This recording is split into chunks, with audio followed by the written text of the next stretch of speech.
남극 대륙은 아직 지구에서 정착 인구가 없는 유일한 대륙입니다. 수킬로미터나 되는 두께의 얼음에 덮인 면적 약 1300만 제곱킬로미터의 광활한 대지에 살고 있는 사람들은 여름에 약 4000명, 겨울에 약 1000명뿐입니다. 그 대부분은 연구자이며 각자의 관측기지에서 100km 이상 떨어지는 경우는 거의 없습니다. 그렇다고는 하지만 이렇게 좁은 생활 반경 안에서도 연구자가 할 일은 충분히 있습니다. 여러분, 안녕하세요. 실제로 남극 대륙은 여전히 엄청나게 광활한 미지의 땅입니다. 남극 대륙 내에 도달이 어려운 빙하나 산들, 화산, 호수, 그리고 바다는 새로운 마젤란이나 콜럼버스가 찾아오길 기다리고 있습니다. 그렇기 때문에 남극의 얼음 안에서는 생각하지 못할 만큼 놀랍고 수수께끼 가득한 것들이 항상 발견되고 있습니다. 그중 몇 가지를 지금부터 소개하겠습니다.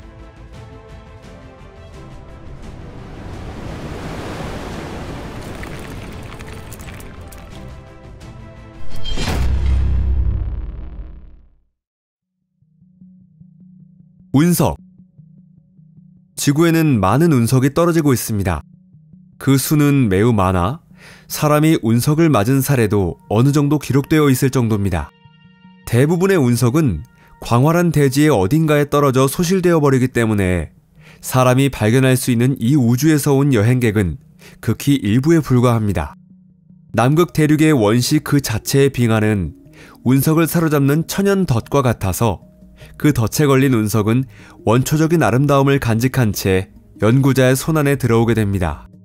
남극 대륙에서는 운석이 마치 냉장고 안의 식품과 같이 보존되고 새하얀 설원에서 쉽게 운석을 발견할 수 있습니다. 예를 들면 2023년에 국제연구팀이 남극 대륙에서 커다란 운석을 5개 발견했는데 그 중에 가장 큰 것은 7.6kg이라는 기록적인 무게였습니다. 시카고 대학의 마리아 발데스 교수에 의하면 남극 대륙에서 발견된 운석은 대부분 작은 크기지만 그 수는 21세기에 들어온 후에만 45,000개에 달한다고 합니다. 하지만 발데스 교수는 운석의 학술적 가치가 크기만으로 정해지는 것은 아니라고 지적하고 있습니다. 때로는 가령 아주 작은 운석이라도 우주에 관해 새롭고 놀라운 과학적 사실을 발견하는 데 도움이 될 때가 있는 것입니다. 공룡의 알. 2011년 칠레의 연구자들은 그때까지 발견된 화석 중에 가장 커다란 공룡의 알을 남극 얼음 안에서 찾아냈습니다. 그 크기는 길이 27.9cm, 폭 17.5cm로 공기가 빠진 축구공과 같은 형태를 하고 있었습니다. 연구자들은 그렇게 깊이 생각하지 않고 이 정체불명의 알에 더 띵, 물체라는 이름을 붙여 칠레 국립자연사박물관에 맡겼습니다. 2018년 줄리아 클라크의 눈에 띄지 않았다면 이 알은 아직 그저 물체로 남아있었을 것입니다.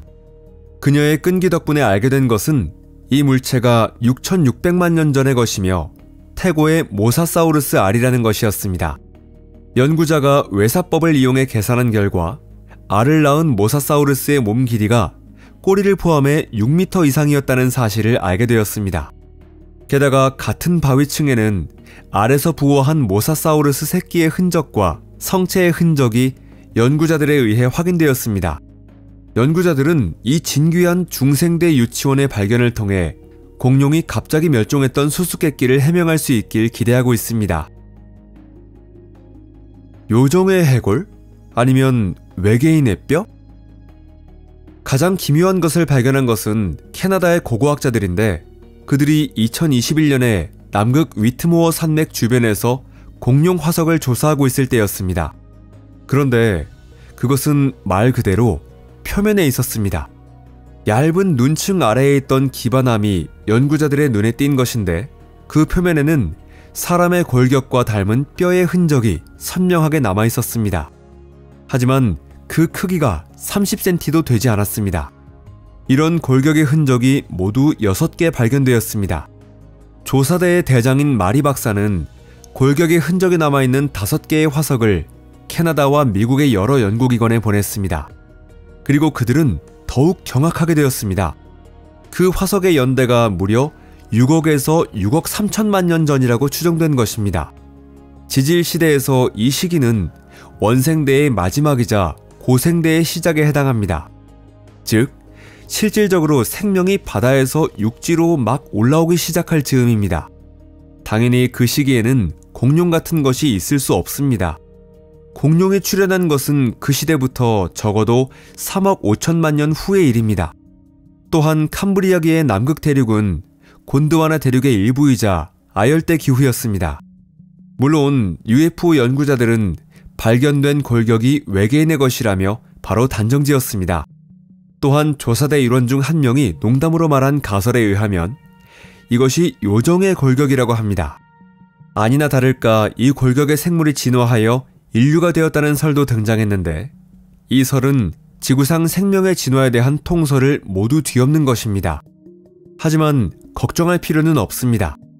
아마 그렇게 작은 유골은 존재하지 않을 테고 이는 전부 만들어낸 이야기일 것입니다. 왜냐하면 부자연스러운 점이 너무 많아 보이기 때문입니다. 예를 들면 돌에 남겨진 골격의 흔적 이야기가 나온 직후에 흰옷을 입은 인물이 불운한 생물의 진짜 뼈를 열심히 조사하고 있는 사진이 공개된 것 등이 있습니다. 이것들은 전부 초보적인 수법으로 보입니다. 또한 6억 년 전의 화석 안에서 공룡을 찾는 이유도 모르겠습니다. 게다가 고고학자가 남극에서 대체 무엇을 하고 있는 것일까요? 어쩌면 고생물학자와 혼동하고 있는 것은 아닐까요? 물론 고생물학자라든지 고고학자, 언어학자, 의학자든지 거기서 거기처럼 보일 수 있습니다. 이렇게 높으신 선생님들이 실제로 무엇을 하고 있는 것인지 누구나 쉽게 알 수 있는 것은 아닙니다. 마리 박사가 외계인의 골격을 보냈다고 여겨지는 이름 불명의 연구소에는 위로를 보낼 수밖에 없습니다. 고대 도시로 이어지는 통로. 현재는 지구상에서 가장 도달하기 어려운 장소에 가기 위해 반드시 남다른 노력을 할 필요는 없습니다. 컴퓨터 앞에서 쾌적한 의자에 앉아 구글 어스를 이용하는 것만으로 충분한 경우도 있습니다. 2007년에 정말 이렇게 남극 킹 조지 섬에서 신비한 동굴이 발견되었습니다. 구글 어스를 보고 있던 사람이 이 섬의 바위 절벽 사이에서 기묘한 타원형 동굴을 향해 계단이 놓인 입구가 있다는 것을 발견했습니다. 그 동굴의 입구는 폭 75m, 높이 22m였습니다. 그 인터넷 유저는 바로 이 동굴이 인공적인 것이 아닐지 의심했습니다. 그 생각의 근거가 된 것은 동굴이 정확히 기하학적인 모양이라는 것과 동굴 안으로 이어진 계단과 같은 흔적이 있었다는 것입니다. 이 동굴이 어디로 통하고 있는지에 대한 물음에 대해서 많은 의견이 나왔습니다. 예를 들면 실험실과 우주선, 비밀항구, 고대도시, 지각의 공동 등입니다. 불가사의한 것은 동굴의 입구가 정기적으로 사라져버리고 있습니다. 마지막으로 동굴이 나타난 것은 2022년이었습니다. 물론 동굴이 사라지는 원인이 자연현상일 가능성은 충분히 있습니다. 예를 들어 동굴의 입구가 눈에 완전히 덮인 뒤에 눈이 녹거나 바람에 날리거나 했을 경우도 있을 것으로 생각됩니다. 이 점에 대해 무언가 자신만의 가설이 있으신 분이 있을까요? 크루즈선. 구글어스의 인터넷 유저는 불가사의한 동굴의 발견에 자극받아 남극 대륙 탐색에 더욱 힘을 쏟고 있습니다. 남극 대륙에는 미지의 어떤 것을 탐색하기 위한 공간이 충분히 있기 때문에 더욱 그렇겠네요. 실제로 계속해서 다양한 것들이 발견되고 있습니다. 예를 들어 2020년에는 구글어스의 한 유저가 남극 대륙 해안으로부터 160km 떨어진 지점에서 어떤 것을 목격했습니다. 그리고 당연히 그 화면을 바로 컴퓨터에 다운로드했는데 그것은 무려 얼음 속에 갇혀버린 배였습니다. 그 유저는 바로 그것이 전체 길이 약 120m의 크루즈선이라 주장했습니다. 확실히 그 기묘한 물체의 윤곽과 크기는 갑판과 선창, 함교를 갖춘 여객선이 옆으로 쓰러진 상태와 아주 비슷했습니다. 그리고 남극 주제에서는 이미 정해져 있는 것이지만 이 배가 외계인의 우주선이라 말하는 유저도 물론 나타났습니다. 그것이 무엇이든지 어쨌든 간에 해안에서 멀리 떨어진 곳에 이 정도로 커다란 배가 나타난 것을 물리적으로 설명하는 것은 불가능합니다. 남극의 우주비행사. 남극 대륙은 얼어붙은 가혹한 세계이기 때문에 우주에 머물 때의 환경을 연구하기 위한 실험실로 이용되거나 그러한 환경을 재현하는 장소로 활용할 수 있습니다. 당연하게도 이런 기회를 놓치지 않은 것은 우주기관이었고 그 선두는 나사였습니다. 나사의 노력으로 남극 대륙에는 우주연구와 우주비행사 훈련을 위한 기지가 여럿 건설되었습니다. 이러한 미국 연구기지 중에서 제한된 사람들 사이에 널리 알려진 두 기지는 맥머도와 팔머입니다. 과학자가 남극 관측기지에서 수행하는 연구는 별과 은하의 연구부터 지구 물리학적인 실험의 실시까지 우주에 연관된 대부분의 분야에 미치고 있습니다. 나사 활동의 주요 목적 중 하나는 오랜 기간에 걸친 우주비행을 위해 우주비행사의 훈련을 수행하는 것입니다. 남극 대륙과 같이 사람이 없는 자연 그 자체의 장소는 다양한 심리 테스트를 수행하기에 안성맞춤입니다. 또한 온갖 종류의 실험 시스템과 장치를 다루기 위해 우주비행사를 훈련하는 것에도 초점이 맞춰져 있습니다. 하지만 프랑스와 이탈리아 공동 프로젝트의 일환으로 지어진 남극 관측기지 콩코르디아는 보다 한정된 분야에 특화되어 있습니다. 콩코르디아는 동떨어져 있어 접근하기 어려운 곳에 지어져 있고 가장 가까운 연안의 관측기지로부터 1000km 떨어진 곳에 있습니다.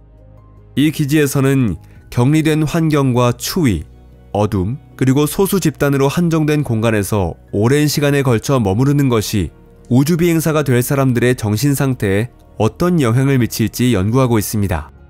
오늘의 영상을 재미있게 봐주셨다면 이 영상에 좋아요를 눌러주시고 친구에게 공유해 주시기를 바랍니다.